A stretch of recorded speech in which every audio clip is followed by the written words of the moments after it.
Hello प्यारे बच्चों, कैसे हैं आप लोग। आई होप बहुत अच्छे होंगे और क्लासेस को एंजॉय कर रहे होंगे। आज हम लोग इकोनॉमी का नेक्स्ट क्लास देखने वाले हैं। डेली क्लासेस आप लोगों के लिए बहुत ही महत्वपूर्ण रहती है और आज भी क्लास आप लोगों ये बहुत ही ज़्यादा महत्वपूर्ण है। तो चलिए शुरुआत करते हैं आज की क्लास की। और आज आप लोगों का पहला प्रश्न है, कभी कभी समाचारों में पाया जाने वाला पद बेस्ट टेक्सटाइल इंटरमीडिएट आपका निम्नलिखित में से किस पदार्थ की श्रेणी से संबंधित है।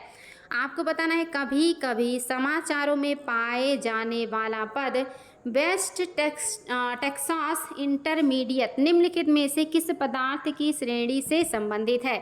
पहला ऑप्शन है कच्चा तेल, दूसरा है दुर्लभ मृदा तत्वों की, तीसरा है बहुमूल्य धातु और चौथा है यूरेनियम।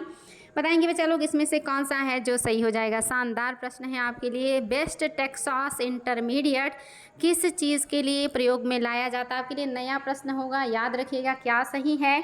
ऑप्शन नंबर जो सही है वो है आपका फर्स्ट। बेस्ट टेक्सास इंटरमीडिएट कच्चे तेल का एक प्रकार है। ये याद रखिएगा क्या है, कच्चे तेल का एक प्रकार है। या ये आपके लिए काफ़ी इम्पॉर्टेंट है। तो ये आयोग के द्वारा पूछा गया IS 2020 का क्वेश्चन है ये, कि आपका बेस्ट टेक्सास इंटरमीडिएट क्या है। ये आपके कच्चे तेल का एक प्रकार है जो हम अंतर्राष्ट्रीय मार्केट से खरीदते हैं। अगला देखिए, समाचारों में कभी कभी देखे जाने वाला यूरोपीय स्थिरता तंत्र क्या है। समाचारों में कभी कभी देखे जाने वाला यूरोपीय स्थिरता तंत्र क्या है। आपको ये बताना है, फटाफट उत्तर दीजिएगा क्या है यूरोपीय स्टेबिलिटी मैकेनिज्म। आप सभी को बताना है। पहला कह रहा है मध्य पूर्व से लाखों शरणार्थियों के आने के प्रभाव से निपटान के लिए द्वारा बनाया गया, यानी कि AU द्वारा बनाया गया एक एजेंसी है। दूसरा कह रहा है EU की एक एजेंसी जो यूरो के देशों को वित्तीय सहायता उपलब्ध कराती है। तीसरा कह रहा है सभी द्विपक्षीय एवं बहुपक्षीय व्यापार संगठन को सुलझाने के लिए EU की एक एजेंसी।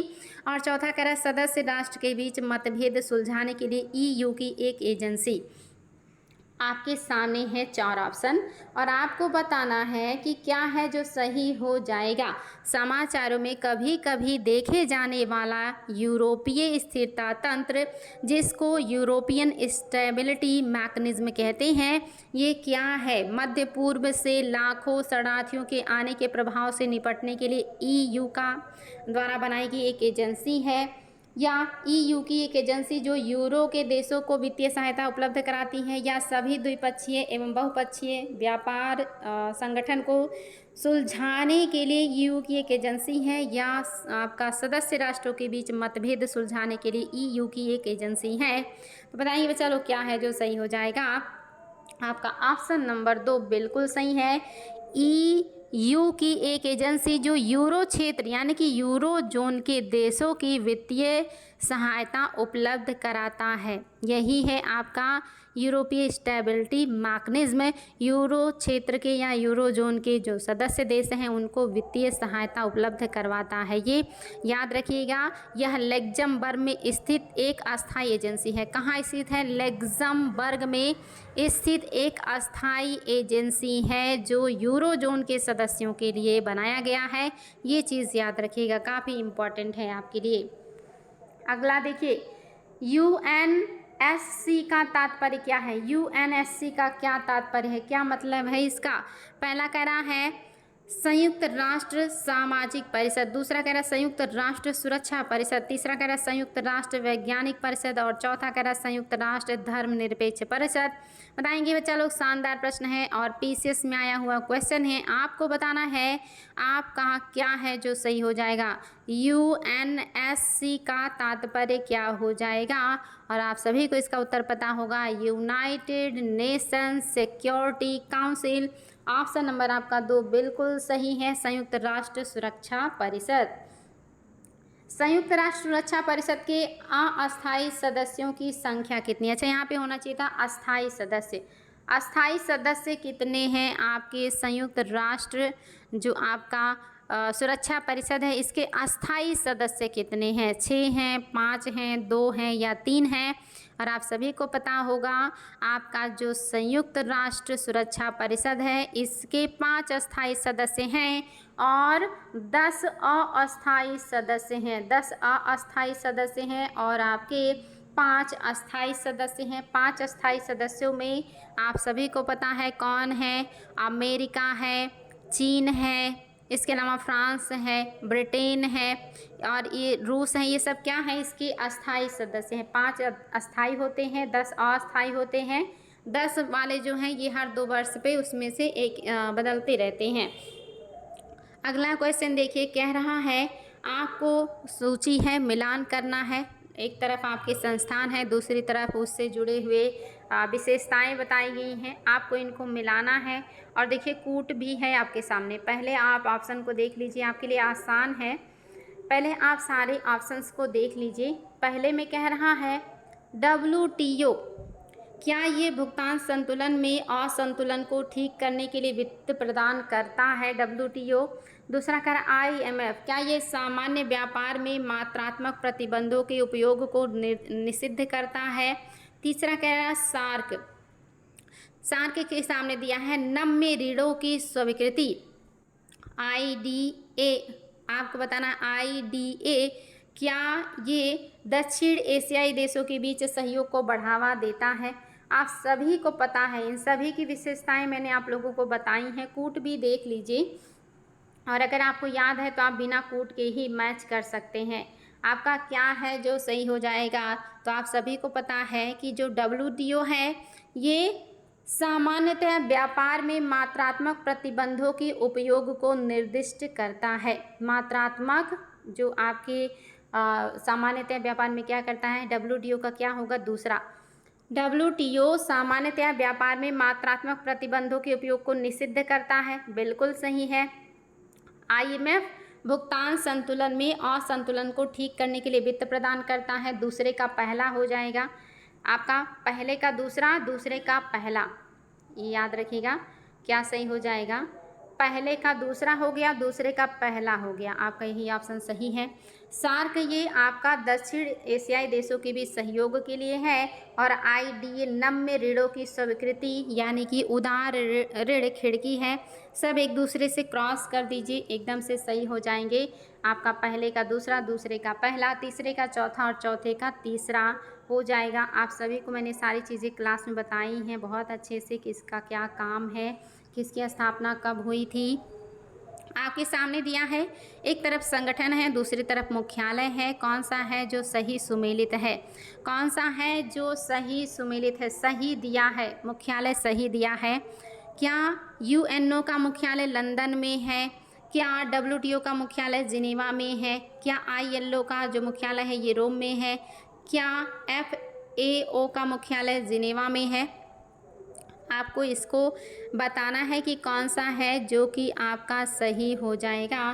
फटाफट उत्तर दीजिएगा कौन सा है जो सही हो जाएगा। और ये भी आपके लिए इम्पॉर्टेंट है और आप सभी को पता होगा कि आपका जो सही है वो क्या हो जाएगा।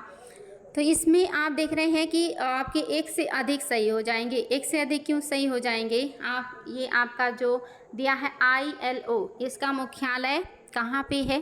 ILO का मुख्यालय आपका रोम में है। ILO का मुख्यालय आपका अच्छा नहीं, ILO का मुख्यालय आपका जिनेवा में, सही है, ये गलत है। ILO का मुख्यालय आपका जिनेवा में है। FAO का मुख्यालय आपका रोम में है, यानी कि केवल और केवल आपका दूसरा सही है। UNO का मुख्यालय न्यूयॉर्क में है, आप लोगों को मैंने पढ़ाया है, न्यूयॉर्क में है। और ILO का मुख्यालय जिनेवा में है। FAO का मुख्यालय रोम में, FAO का जो मुख्यालय है ये रोम में है। तो ये दोनों क्रॉस में हो जाएंगे और इसका न्यूयॉर्क हो जाएगा। WTO का केवल सुमेलित है जिनेवा, और इसमें से आपको वही बताना था जो सही सुमेलित है। तो केवल और केवल आपका दूसरा सुमेलित है WTO का जिनेवा। अगला देखिए, संयुक्त राष्ट्र संघ के सदस्यों की संख्या कितनी है। संयुक्त राष्ट्र में वर्तमान में कितने सदस्य हैं, और पांचवा है कि कोई नहीं। आपके सामने है ऑप्शन। आपको बताना है संयुक्त राष्ट्र में वर्तमान में कितने सदस्य देश हैं। 166 हैं, 176 हैं, 184 हैं या 191 हैं। फटाफट उत्तर देंगे बच्चा लोग, क्या है जो सही हो जाएगा। संयुक्त राष्ट्र संघ के सदस्यों की संख्या वर्तमान में कितनी है, इनमें से कोई नहीं है, क्योंकि 193 सदस्य देश हैं आपके संयुक्त राष्ट्र में। वर्तमान में 193वां जो सदस्य बना है वो बना है आपका सूडान। सूडान 193वां सदस्य देश बना है बच्चा लोग, याद रखिएगा। वर्तमान में आपके यूनाइटेड नेशन या संयुक्त राष्ट्र संघ में 193 देश हैं, 93वां आपका सूडान है। निम्नलिखित में से क्या एक संयुक्त राष्ट्र संघ के बारे में सही नहीं है। संयुक्त राष्ट्र संघ के बारे में कौन सी बात है जो सत्य नहीं है, आपको वो बताना है। आपके सामने हैं 4 ऑप्शन और आपको बताना है इनमें से कौन सा है जो संयुक्त राष्ट्र संघ के बारे में सही नहीं है। पहला कह रहा है बहुपक्षीय निवेश गारंटी अभिकरण, मल्टीलेटरल इन्वेस्टमेंट गारंटी एजेंसी, क्या ये संयुक्त राष्ट्र संघ से जुड़ा है। दूसरा कह रहा है अंतर्राष्ट्रीय वित्त निगम, इंटरनेशनल फाइनेंस कॉरपोरेशन। तीसरा कह रहा है अंतर्राष्ट्रीय निवेश विवाद समझौता केंद्र, international centre for settlement of investment dispute. और आपका लास्ट कह रहा है कि अंतर्राष्ट्रीय निपटान bank, bank for international settlement. इसमें से कोई एक है जो संयुक्त राष्ट्र से संबद्ध नहीं है, और याद रखेंगे क्या है जो सही हो जाएगा। ऊपर के जो 3 विकल्प हैं ये आपके विश्व बैंक ग्रुप के हैं जो संयुक्त राष्ट्र से जुड़े हुए थे, जबकि आपका जो लास्ट ऑप्शन है अंतर्राष्ट्रीय निपटान बैंक, ये आपका संयुक्त राष्ट्र से जुड़ा हुआ नहीं है। ऑप्शन नंबर 4 नहीं है। ये सारे आपके विश्व बैंक समूह के सदस्य हैं या ये सारे संगठन हैं, और विश्व बैंक का संगठन होने के नाते संयुक्त राष्ट्र से इनका मतलब जो है लेना देना है या मतलब है, रिश्ता है। लेकिन आपका जो चौथा है ये आपका संयुक्त राष्ट्र संघ से जुड़ा हुआ नहीं है, ये आपके वर्ल्ड बैंक का हिस्सा भी नहीं है। अगला क्वेश्चन देखिए बच्चा लोग, बहुत ही शानदार है और एकदम कॉमन सेंस का है। ओपेक का मैंने आपको बताया था, ओपेक संगठन की स्थापना कब हुई, किन कौन कौन से देश ओपेक में शामिल हैं, इसकी स्थापना क्यों हुई थी। कह रहा है आपके सामने ऑप्शन है पेट्रोलियम, क्वेश्चन है OPEC organisation of the petroleum exportation जो कंट्रीज़ का है। कह रहा है इसके बारे में कौन सी बात है जो विशेष जिस पर ये बल देता है या जिसके लिए बनाया गया है या इसका काम जो है। पहला कह रहा है पेट्रोलियम का उत्पादन करने वाले हैं ये। दूसरा कह रहा है पेट्रोलियम की कीमतों पर नियंत्रण करते हैं। तीसरा कह रहा है ए बी दोनों सही है। चौथा कह रहा है कोई भी सही नहीं है। बताएंगे ओपेक जिसको कहते हैं organisation of the petroleum exporting countries का निम्नलिखित में से किस पर विशेष बल है। तो आप सभी को पता होगा वर्ष 1960 में ओपेक की स्थापना हुई थी, जो पेट्रोलियम उत्पादक देशों का एक संगठन है और ये पेट्रोलियम का उत्पादन भी करते हैं और पेट्रोलियम की कीमतों को नियंत्रण भी करते हैं। और इसमें वर्तमान में 13 देश हैं, जिसमें ईरान है, इराक है, कुवैत है, सऊदी अरब है, वेनेजुएला है, लीबिया है, संयुक्त अरब अमीरात है, अल्जीरिया है, नाइजीरिया है, अंगोला है, इक्वेटोरियल गिनी भी है, कांगो और गैबन भी हैं। तो आपके दोनों बातें बिल्कुल सही, उत्पादन भी करता, नियंत्रण भी करता है। स्थापना 1960 में हुई है। वर्तमान में 13 सदस्य देश हैं। सारी बातें याद रखिएगा। निम्नलिखित देशों में से कौन ओपेक का सदस्य नहीं है। इनमें से कौन है जो ओपेक का सदस्य नहीं है, अभी मैंने बताया है, देखते हैं आप लोग उत्तर दे पाते हैं या नहीं। Algeria, Indonesia, China, UAE.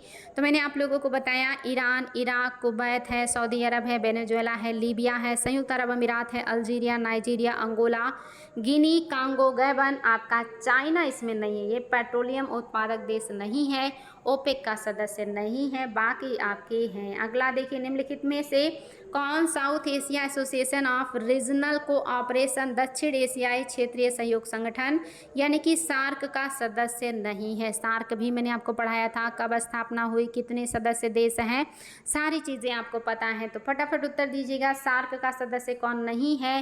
Pakistan, Sri Lanka, Nepal और थाईलैंड। आप सभी के सामने है ऑप्शन और आपको देना है जवाब। कौन हो जाएंगे बच्चा लोग, आपका ऑप्शन नंबर जो है वो है आपका थाईलैंड। आपके सार्क का सदस्य जो है ये नहीं है।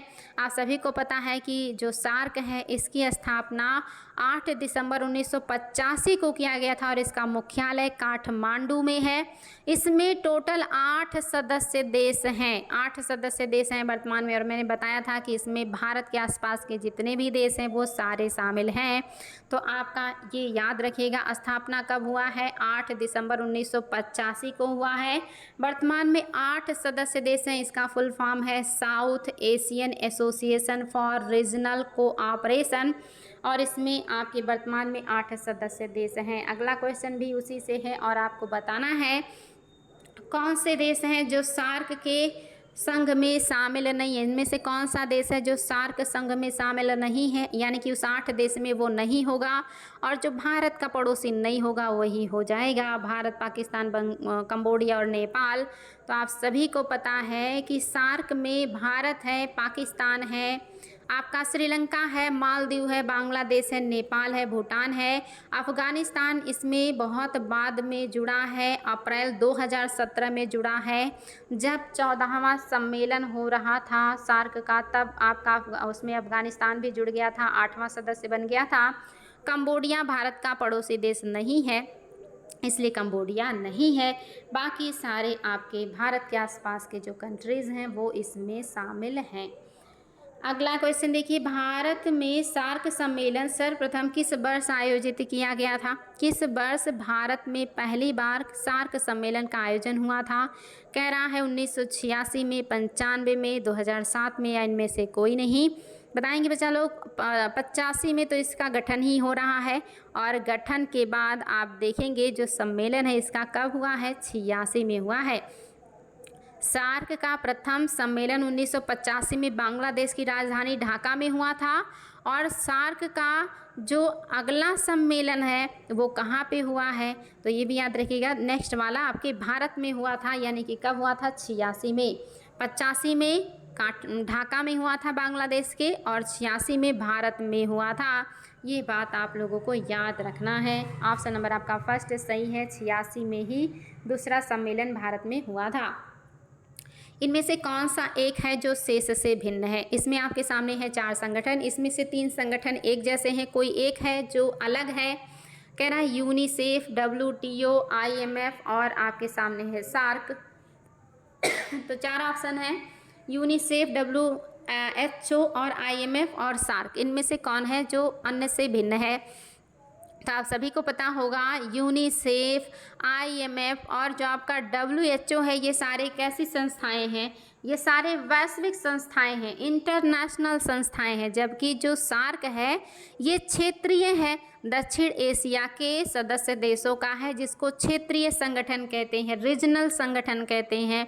इसका फुल फॉर्म आपने अभी देखा ही, South Asian Association for Regional Cooperation, यानी कि क्षेत्रीय संगठन है। ये क्षेत्रीय स्तर पर बनाया गया, इसलिए ये आपका चौथा नहीं होगा।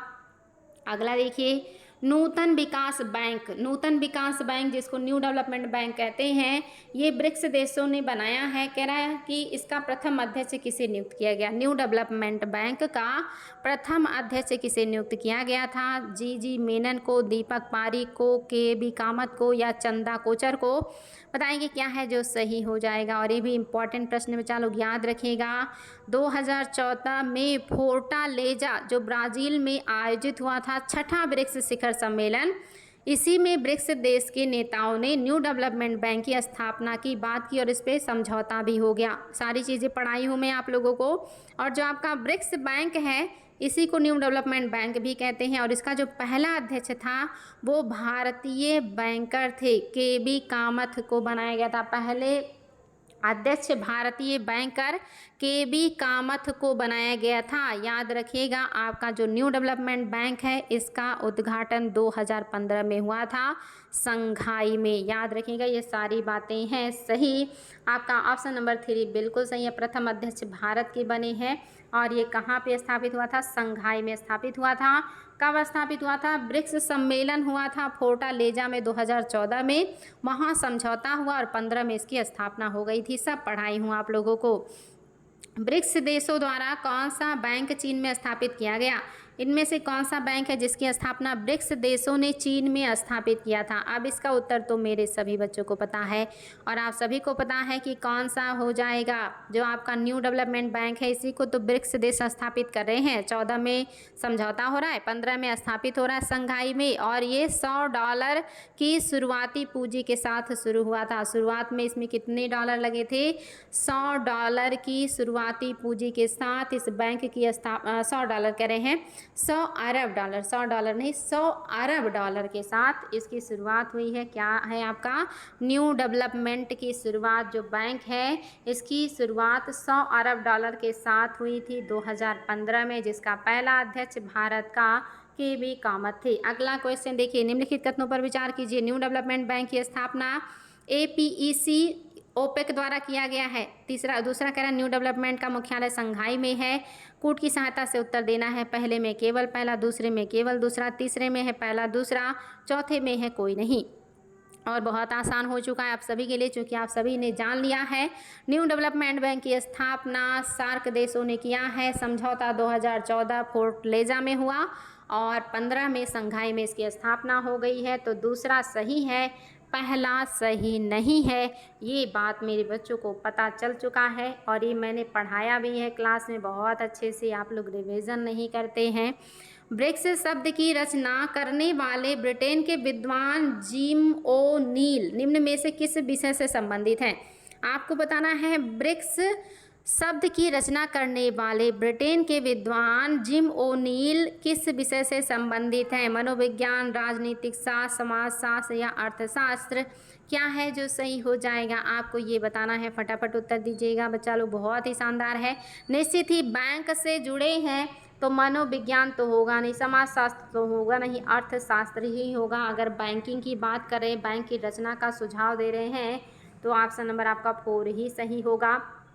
अगला देखिए, कह रहा है सबसे तेजी से विकास करने वाली अर्थव्यवस्था ब्रिक्स, जिसमें ब्राज़ील, रूस, भारत, चीन है, में दक्षिण अफ्रीका कब सम्मिलित हुआ? दक्षिण अफ्रीका में ब्रिक्स कब शामिल हुआ है? ये भी पढ़ाई हूँ आप लोगों को। चलिए दीजिएगा जवाब, आपके सामने है ऑप्शन। पहला कह रहा है 1999, दूसरा कह रहा है 2001, तीसरा कह रहा है 2011 और मतलब 11 और 2008। आपके सामने ऑप्शन और आपको देना है जवाब। कब आपका साउथ अफ्रीका भी इसमें शामिल हो गया था, ये आपको बताना है। तो क्या सही हो जाएगा बच्चा लोग? याद रखेंगे, आपका जो सही है वो है आपका ऑप्शन नंबर 2011 में ब्रिक्स का जो सम्मेलन है ये आयोजित हुआ था चीन में, चीन के सान्या में आयोजित हुआ था और यहीं पे दक्षिण अफ्रीका भी ब्रिक्स में शामिल हो गया और वहीं से ये ब्रिक्स बन गया था। ब्रिक की स्थापना कब हो रही है?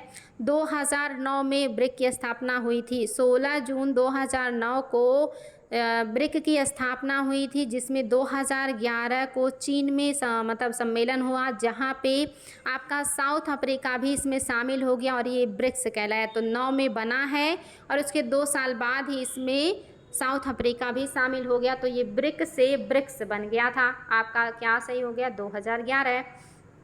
संघाई सहयोग संगठन का शिखर सम्मेलन, जिसमें भारत को पूर्व सदस्यों के रूप में शामिल किया गया, कहाँ संपन्न हुआ था? शानदार प्रश्न है, आप लोगों को पढ़ाया है मैंने। संघाई सहयोग संगठन का शिखर सम्मेलन, जिसमें भारत को पूर्ण सदस्य के रूप में शामिल किया गया था, कहाँ संपन्न हुआ था? उफा में, दुशानबे में, ताशकंद में या आस्ताना में? देंगे बच्चा लोग जवाब। शानदार प्रश्न है। आस्ताना आपके कजाकिस्तान का राजधानी है और संघाई सहयोग संगठन के जो सदस्य राष्ट्र हैं, इन सभी लोगों की 17वीं शिखर सम्मेलन या बैठक हुई थी जून 2017 में और भारत और पाकिस्तान दोनों को इस संगठन का पूर्ण सदस्य का दर्जा प्रदान कर दिया गया था। तो क्या सही हो जाएगा? कजाकिस्तान के अस्ताना में हुआ था सम्मेलन 2017 में, जहां पे भारत और पाकिस्तान दोनों को पूर्ण सदस्य का दर्जा दे दिया गया था संघाई सहयोग संगठन के।